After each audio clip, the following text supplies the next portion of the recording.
اعوذ باللہ من الشیطان الرجیم بسم اللہ الرحمن الرحیم رب اشرح لی صدری ویسر لی امری واحلل عقدۃ من لسانی یفقہوا قولی۔ تمام واجب الاحترام السلام علیکم۔ دعا گو ہوں کہ اللہ تعالیٰ آپ سب کے اوپر، آپ کے اہل خانہ کے اوپر، آپ کے گھروں کے اوپر اللہ تعالیٰ اپنی رحمتوں اور برکتوں کا نزول فرمائے، آپ سب کے جان و مال اور عزت و آبرو کی حفاظت فرمائے، اللہ تعالیٰ آپ کی آل اولاد کو نیک اور فرما بردار بنائے، اور خاص طور سے اللہ تعالیٰ دین کے رستے کے اوپر، نیک رستے کے اوپر چلنے کی توفیق عطا فرمائے، آمین اللہم آمین۔ انشاءاللہ عز و جل سورۃ الانفال مبارکہ رکوع نمبر 2 دیکھتے ہیں، اس میں اللہ تعالیٰ نے کیا کیا باتیں بیان فرمائی ہیں۔ اللہ تعالیٰ صحیح معنوں میں ہمیں قرآن مجید کا فہم و ادراک عطا فرمائے اور اس کی تعلیمات پر عمل کی بھی توفیق عطا فرمائے، آمین اللہم آمین۔ از یغشکم النعاسا، یاد کرو جب اللہ نے تمہیں غنودگی سے یعنی کہ نیند سے اللہ تعالیٰ نے تمہیں ڈھانپ دیا تھا، امانت من ہو، تاکہ یہ جو نیند ہے یہ تمہارے لیے باعث تسکین ہو، وَيُنَزِّلُ عَلَيْكُم مِّنَ السَّمَاءِ مَاءً لِيُطَهِّرَكُم بِهِ، اور اس کی طرف سے اللہ تعالیٰ نے یعنی آسمان کے اوپر سے تمہارے لیے پانی اتارا، یُنَزِّلُ اتارا، نازل کیا، علیکم تمہارے اوپر، اللہ تعالیٰ نے آسمان سے تم پر پانی نازل کیا، پانی اتارا، لِيُطَهِّرَكُم بِهِ، تاکہ تمہیں اس سے پاک کر دے، وَيُذْهِبَ عَنْكُمْ رِجْزَ الشَّيْطَانِ، اور اللہ تعالیٰ تم سے شیطان کی جو نجاست ہے اس کو دور کر دے، وَلِيَرْبِطَ عَلَىٰ قُلُوبِكُمْ، اور تمہارے دلوں کو مضبوط کر دے، وَيُثَبِّتَ بِهِ الْأَقْدَامَ، اور تمہارے قدموں کو ثابت قدم کر دے، یعنی تمہارے قدموں کو جما دے، اِذْ یوحی ربک الی الملائکۃ، اور یاد کرو اللہ تعالیٰ فرماتے ہیں کہ جب یوحی وحی فرمائی ربو کا آپ کے رب نے الی الملائکۃ فرشتوں کی طرف، اب یہ جو آیت کے اندر ذکر فرشتوں کا ہو رہا ہے تو اللہ تعالیٰ نے نبی کی طرف وحی نہیں فرمائی بلکہ فرشتوں کی طرف وحی پہ اپنی پہنچائی ہے، یعنی پیغام اللہ تعالیٰ نے جو اپنا ہے وہ فرشتوں کی طرف بھیجا ہے، کہ یاد کرو جب اللہ نے آپ کے رب نے فرشتوں کی طرف وحی فرمائی کہ انی معکم، میں تمہارے ساتھ ہوں، فثبت الذین آمنوا، پس تم ثابت قدم رکھو، آمنو ایمان والوں کو، فرشتوں سے یہ کہا جا رہا ہے کہ پس تم ایمان والوں کو، جو مومن ایمان والے ہیں ان کو ثابت قدم رکھو، سألقی فی قلوب الذین کفروا الرعب فاضربوا فوق الاعناق، اور اللہ فرماتے ہیں کہ میں ڈال دوں گا، سألقی میں ڈال دوں گا کافروں کے دلوں میں تمہارا رعب، کافروں کے دلوں میں تمہارا رعب ڈال دوں گا، سو تم ان کی گردنوں کے اوپر مارو، فوق العناق، عناق کہتے ہیں گردنوں کو، یعنی کہ گردنوں فوقا اوپر سے، گردنوں کے اوپر سے ان کو تم مارو، وَاضْرِبُوا مِنْهُمْ كُلَّ بَنَانٍ، اور چوٹ لگاؤ ان کے ہر بند پر، ذَلِكَ بِأَنَّهُمْ شَقُّوا اللَّهَ وَرَسُولَهُ، یہ حکم اس لیے ہے کہ انہوں نے اللہ کی اور اس کے رسول کی مخالفت کی ہے، وَمَن يُشَاقِقِ اللَّهَ وَرَسُولَهُ، اور جو کہ اللہ کی اور اس کے رسول کی مخالفت کرتا ہے، فَإِنَّ اللَّهَ شَدِيدُ الْعِقَابِ، تو بے شک اللہ سخت عذاب دینے والا ہے، استغفر اللہ، واجب الاحترام جب سخت بات آیا کرے تو استغفر اللہ، اللہ تعالیٰ کی پناہ مانگا کیجئے، اور جب جنت کی کوئی خوشخبری کی کوئی اچھی بات جب آئے تو سبحان اللہ کہا کیجئے، ذالکم فذوقوہ وان للکافرین عذاب النار، تو اللہ تعالیٰ فرماتے ہیں کہ اے حق کے دشمنوں، اے دین حق کے دشمنوں، ذالکم فذوقوہ، یہ تمہاری سزا ہے کہ پس تم اس کا مزہ چکھو، وان للکافرین عذاب النار، اور یاد رکھو اللہ کہتے ہیں یہ جو دوزخ ہے نا، عذاب النار، یہ نار یعنی کہ آگ کو کہتے ہیں، جہنم کی آگ کو، دوزخ کی آگ کو، تو اللہ کہتے ہیں یہ جو آتش جہنم کا عذاب ہے یہ کافروں کے لیے ہی ہے، یا ایھا الذین آمنو، اے ایمان والو، اے وہ لوگو جو ایمان لائے ہو، اذا لقیتم، جب تم مقابلہ کرو، اذا لقیتم الذین کفروا، کافروں کے ساتھ، جب تم کافروں کے زحفن، ان کا جو لشکر جرار ہے، جو ان کا لشکر جرار یعنی اسلحے سے لیس، جب ان کے ساتھ تم مقابلہ کرو تو فلا تولوہم الادبار، تو ان کی طرف اپنی پیٹھیں مت پھیرنا، ادبار دبر سے، پیٹھ کو کہتے ہیں، پشت کو کہتے ہیں، یعنی اپنی پشت ان کی طرف سے سے مت پھیرنا۔ وَمَن يُوَلِّهِمْ يَوْمَئِذٍ دُبُرَهُ، اور اللہ کہتا ہے جو پھیرے گا ان کی طرف اس روز اپنی پیٹھ، یعنی جس دن جنگ ہو رہی ہوگی تو جنگ کے میدان میں جو ان کی طرف پیٹھ پھیرے گا، تو اللہ فرماتے ہیں اِلَّا مُتَحَرِّفًا لِقِتَالٍ أَوْ مُتَحَيِّزًا إِلَىٰ فِئَةٍ، یہ کچھ صورتیں بتائی ہیں کہ ان صورتوں میں پینترا بدلنا جائز ہے، لیکن اگر ان صورتوں میں سے کوئی صورت نہ ہو اور تم پیٹھ یعنی کہ پھیر کر بھاگ جاؤ گے، میدان جنگ چھوڑ کر بھاگ جاؤ گے، تو وہ گناہ کبیرہ میں سے ہے، اس کی معافی نہیں ہے۔ لیکن یہ جو اللہ تعالیٰ صورتیں بتانے لگے ہیں نا، ایسی اگر سچویشن آ جائے، ایسی صورتحال آ جائے اور پھر تم میدان جنگ کو چھوڑ رہے ہو، تو پھر اللہ تعالیٰ فرماتے ہیں کہ یہ قابل قبول بات ہے۔ کیسے؟ اللہ فرماتے ہیں کہ اللہ متحرف علی کی تعلن، اس صورت میں کہ جب تم پینترا بدلنے والے ہو، یعنی کہ اس سچویشن کو چینج کرنے والے ہو، اور متحیزن یعنی کہ جیسے چال چلنا، فریب دینا کافروں کو،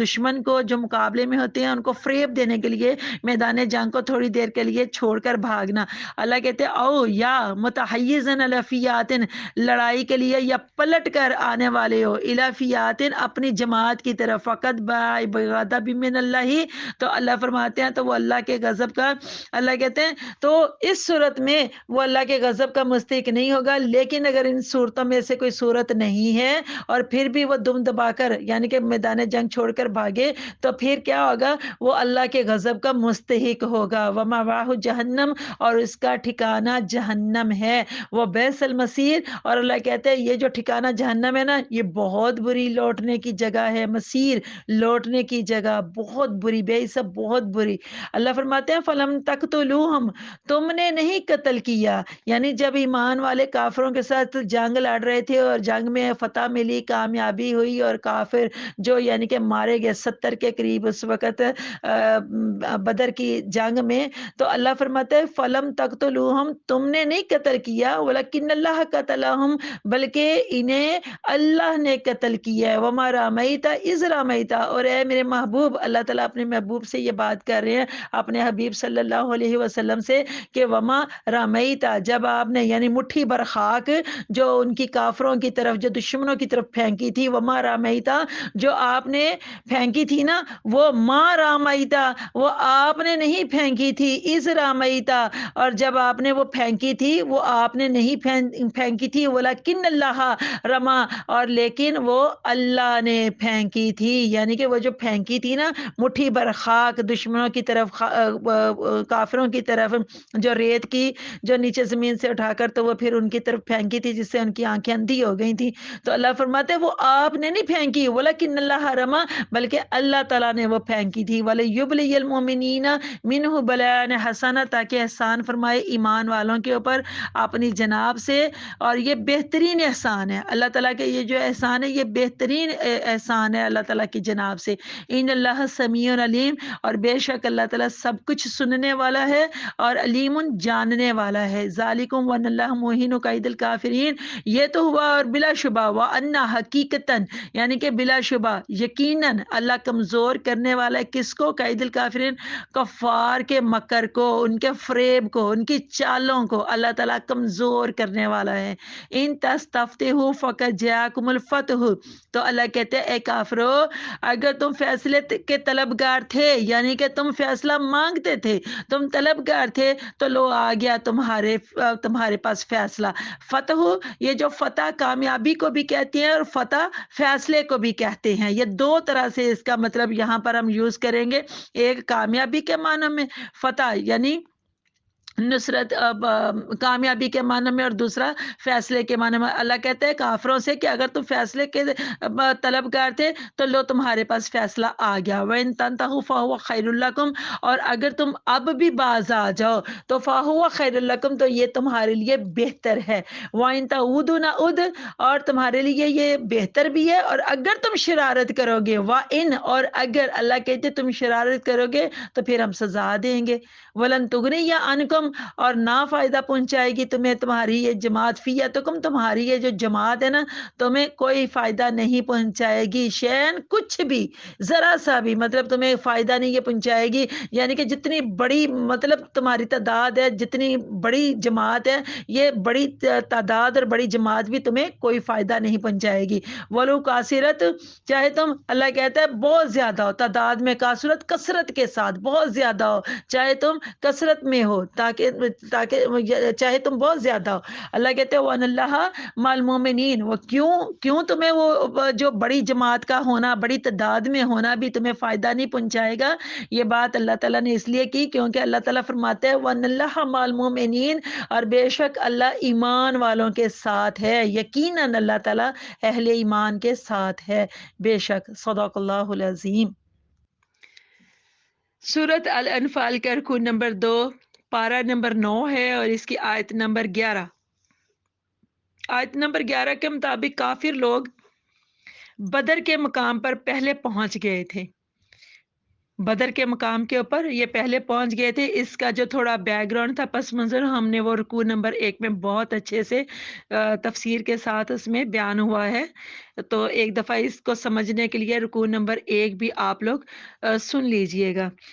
تو لوگ بدر کے مقام پر یہ جو کافر لوگ تھے یہ پہلے پہنچ گئے تھے، تو پہلے پہنچنے سے انہوں نے کیا کیا، جو اچھی اچھی جگہ تھیں، اونچی اونچی ذرا جگہ تھیں، ان کے اوپر اپنے خیمے نصب کر لیے تھے،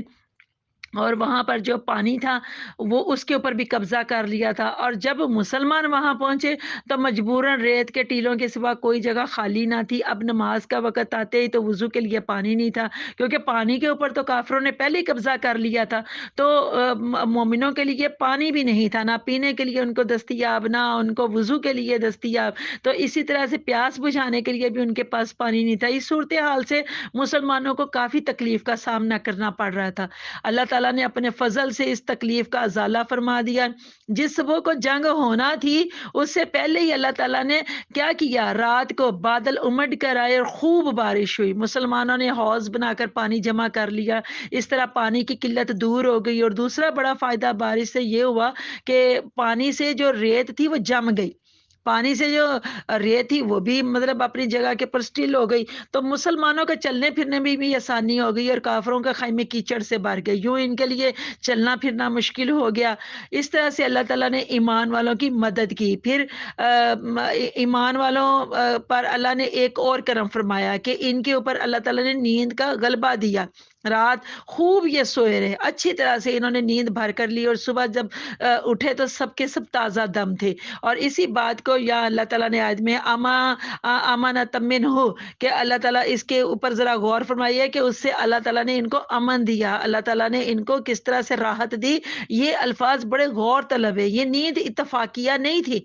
کہ ان کو ایسے ہی کہ تھکے ہوئے تھے تو نیند آ گئی، بلکہ اس میں اللہ تعالیٰ کی خاص حکمت تھی، اللہ تعالیٰ کی خاص رحمت تھی جو اللہ نے مسلمانوں کے اوپر اس کو مسلط کیا تھا۔ آیت نمبر 12 میں صاف اللہ نے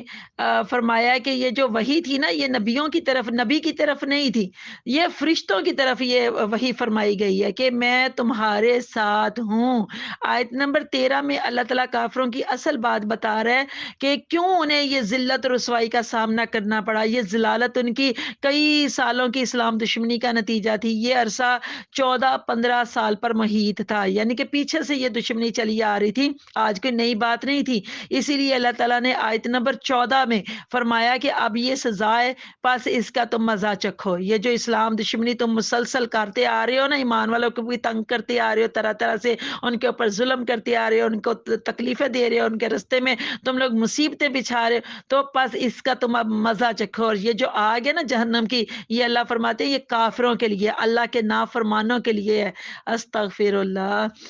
اس کے ساتھ ہی اللہ تعالیٰ نے آیت نمبر 15 میں فرمایا، اس میں اللہ تعالیٰ فرما رہا ہے کہ ایمان والو، جب تم کافروں سے دین حق کے یہ جو دشمن ہے، یہ جو کافر، ان سے جب تم سامنا کرو تو بہادری کے ساتھ ڈٹے رہو، اللہ کی مدد تمہارے ساتھ ہوگی۔ حضور صلی اللہ علیہ وسلم نے میدان جنگ سے فرار کو بڑے گناہوں میں سے، کبیرہ گناہوں میں سے ایک بڑا گناہ فرمایا ہے، اور اس لیے میدان جنگ میں ثابت قدم رہنا اور صبر کا دامن مضبوطی سے پکڑے رہنا ہی یہی بات افضل ہے۔ جیسا کہ جنگ موتا میں پہلے اسلام کی تعداد صرف 3,000 تھی اور ان کے مقابلے میں کیسر کی فوج 2 لاکھ تھی، اتنی بڑی تعداد میں، لیکن جو غلامان مصطفیٰ تھے وہ ثابت قدم تھے اور وہ ڈٹے رہے جو ایمان والے تھے، اس لیے انہوں نے پھر اسلام کے جھنڈے کو بلند کیا۔ اللہ اکبر۔ آیت نمبر 16 میں غور فرمائیے، یہ جو بات ہے یہ متحرف علی قتال، یعنی کہ یہ لڑائی کے حوالے سے کہ لڑائی میں یا جہاد میں پینترا بدلنا، اس کو متحرفن تحریف کرنا، کسی چیز کو بدلنا، چینج کرنا، یعنی پوزیشن چینج کرنا۔ اس آیت مبارکہ میں ان مخصوص حالات کے پیش نظر دشمن کے سامنے سے ہٹنے کی اجازت دی جا رہی ہے باقاعدہ، جن میں جنگی مصلحتوں کا تقاضا یہ ہوتا ہے کہ لشکر اپنی موجودہ جو اس کی پوزیشن ہے نا اس کو بدل کر نئی پوزیشن اختیار کرے تاکہ زیادہ قوت، زیادہ طاقت کے ساتھ دشمن پر حملہ آور ہو سکے۔ آیت نمبر 17 میں عزیزہ نے ذرا غور فرمایا کہ مسلمانوں کی تعداد کافروں کے مقابلے میں بہت کم تھی۔ جنگ بدر کی بات ہو رہی ہے، غزوہ بدر میں صرف مسلمانوں کی جو تعداد تھی 313، یہ صرف ٹوٹل تعداد تھی، اور اپنے سے 3 گنا بڑے اور طاقتور لشکر کو کاٹ کے رکھ دینا، کیا یہ معجزہ نہیں ہے؟ کیا یہ نصرت خداوندی کا کرشمہ نہیں ہے؟ اور پھر حضور صلی اللہ علیہ وسلم کا ایک خاص معجزہ جس کی طرف اس آیت میں اشارہ ہے، ذرا غور فرمائیے، اور جس کا مشاہدہ بدر کے میدان میں ہر کسی نے کیا تھا، جب حضور صلی اللہ علیہ وسلم نے کنکریوں کی ایک مٹھی بھر کر کافروں کی لشکر کی طرف پھینک دی، ان ریت کے ذرات سے سب کافروں کی آنکھیں دیکھنے سے معذور ہو گئیں اور سب کے سب اپنے ساتھیوں کے لاشیں میدان بدر میں چھوڑ کر بھاگ گئے۔ اللہ تعالیٰ فرماتے ہیں کہ اے محبوب صلی اللہ علیہ وسلم، جب تم کنکریاں پھینک رہے تھے تو پھینکنے والا ہاتھ گو تمہارا تھا، لیکن قوت ہماری تھی، طاقت ہماری تھی۔ سبحان اللہ، جو اس میں کار فرما تھی۔ اللہ اکبر، کتنا خوبصورت اللہ تعالیٰ کا انداز بیان ہے۔ سبحان اللہ۔ یہاں اسی آیت مبارکہ کے پیش نظر اصل مقصد کو سمجھنے کی ضرورت ہے۔ اگر اللہ تعالیٰ چاہتا تو مسلمانوں کو جنگ کیے بغیر ہی کامیاب کر دیتا، فتح دے دیتا، اور بس غیب سے نصرت دے دیتا اور کسی کو پتہ بھی نہ چلتا، اور اللہ تعالیٰ کافروں کو نیست و نابود کر دیتا۔ ہزاروں فرشتوں کو اتارنے کی کیا ضرورت تھی، یا پھر اللہ کا ایک ہی فرشتہ بھی کافی تھا سب کا خاتمہ کرنے کے لیے۔ لیکن مسلمانوں کے ذریعے سے دین اسلام کی حفاظت اس لیے فرمائی گئی تاکہ اس دین کی پاسبانی کا شرف انہیں حاصل ہو اور مسلمانوں کو شہادت والے رتبے سے سرفراز کیا جائے، اور جہاد کی فضیلت اور اہمیت جو ہے نا وہ بھی ان پر واضح ہو جائے۔ اسی لیے تو اللہ کا ایک خوبصورت نام حکیم بھی ہے، یعنی کہ اللہ حکمت والا، دانائی والا، اور پھر اپنی دانائی کو وہ بیان بھی کرتا ہے۔ سبحان اللہ۔ آیت نمبر 18 میں صاف اللہ نے فرمایا کہ وہ کافروں کی چالوں کو کمزور کرنے والا ہے۔ آیت نمبر 19 میں اللہ نے مخاطب کافر لوگوں کو کیا ہے۔ اللہ کے یہاں اس آیت میں یہ جو مخاطب ہے نا یہ کافر لوگ ہیں کہ اے کافرو، اگر تم فیصلے کے طلبگار تھے تو لو آ گیا تمہارے پاس فیصلہ۔ پہلے اب ہم اس بات کے پس منظر میں جاتے ہیں۔ میدان بدر سے پہلے کافر لوگ جب مکہ سے روانہ ہوئے تو خانہ کعبہ کا غلاف کعبہ پکڑ کر انہوں نے دعا مانگی تھی کہ اے اللہ، ہم دونوں فریقوں میں سے ایک وہ مسلمان اور ایک ہم، یعنی کہ جو کافر لوگ تھے، اللہ کے ہاں وہ دعا کر رہے ہیں غلاف کعبہ پکڑ کے، اے اللہ، ہم دونوں فریقوں میں سے جو زیادہ مہمان نواز ہے، جو زیادہ صلہ رحم ہے، جو قیدیوں کو زیادہ آزاد کرنے والا ہے، اس کی مدد فرما۔ اگر محمد صلی اللہ علیہ وسلم حق پر ہے تو اسے فتح دے، اور اگر ہم حق پر ہیں تو ہمیں غلبہ دینا۔ اب اللہ تعالیٰ کافروں سے فرما رہا ہے اس آیت کے